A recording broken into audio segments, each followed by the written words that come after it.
আহিছে ৰঙালী।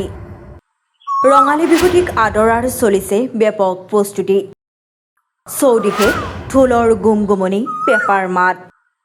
নৱৰোধৰ সোণবৰুৱা ককাই বজাইছে ২০০ বছৰ পুৰণি পেঁপা।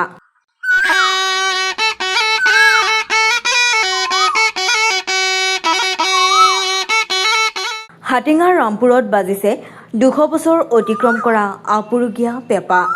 নৱৰোধৰ সোণবৰুৱা ককাই বজাই দেখুৱালে পেঁপা।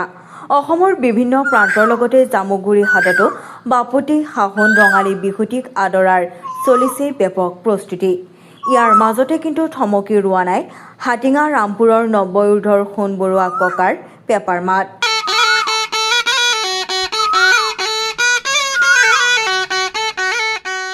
আজু ককাৰ দিনৰ ২০০ বছৰ অতিক্ৰম কৰা পেঁপাটি সযতনে ৰাখি থৈছে সোণবৰুৱা ককাই।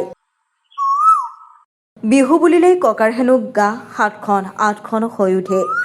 যৌৱনকালৰ স্মৃতি ৰোমন্থন কৰি সোণ ককাই জীৱনৰ বিয়লি বেলাতো ঘৰৰ পদূলিতে বহি পেঁপা বজাই ৰঙালী বিহুটিক আদৰণি জনোৱা দেখা গ'ল।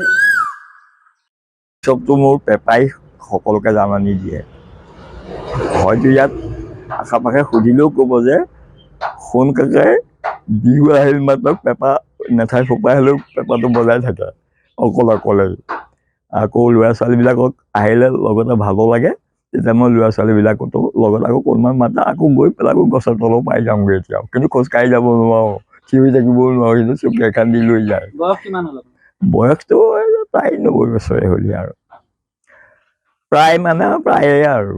পেঁপাটো আপোনাক কোনে দিছিলে? পেঁপাটো হ'ল মোৰ পিতাৰ দিনৰ, পিতাৰ পৰাহে মই পেঁপাটো পাইছোঁ। কিন্তু এইটো হেনো কাকা দিনৰ আছিলে বুলি কৈছিলে। অনুমানিক কিমানমান বছৰ হ'ল? এইটো ২০০টো প্ৰায়ে হ'ল। আপুনি এতিয়া সংৰক্ষণ কৰি এতিয়া মই এতিয়ালৈকে সংৰক্ষণ কৰি আহিছোঁ। নিজে পেঁপাটো ছিগি খহি গৈছেগৈ, তেওঁ মই ৰাখিছোঁ। সেইটো পেঁপাটো তেতিয়াৰ পৰা বুলি তাক ধুনীয়াকৈ পৰিপাটিকৈ নোৱাই ধুৱাই ৰাখোঁ মই। বিহুটো আহিলে মই পেঁপা হালধি মাহ দি মই নোৱাওঁ। মোৰ বাঁহী পেঁপা চব উলিয়াই লৈ মই ধুনীয়াকৈ নোৱাই ধুৱাই আকৌ ধুনীয়াকৈ সোমোৱাই থওঁ। মন গ'লে অকণ বজাওঁ, আকৌ দেহাটো ভাল লাগি থাকিলেই বজাওঁ, আকৌ পটককৈ অসুখ হৈ যায় নোৱাওঁ আকৌ থাকে। জামুগুৰি হাটৰ পৰা bureau' report, the hills times news paper and digital.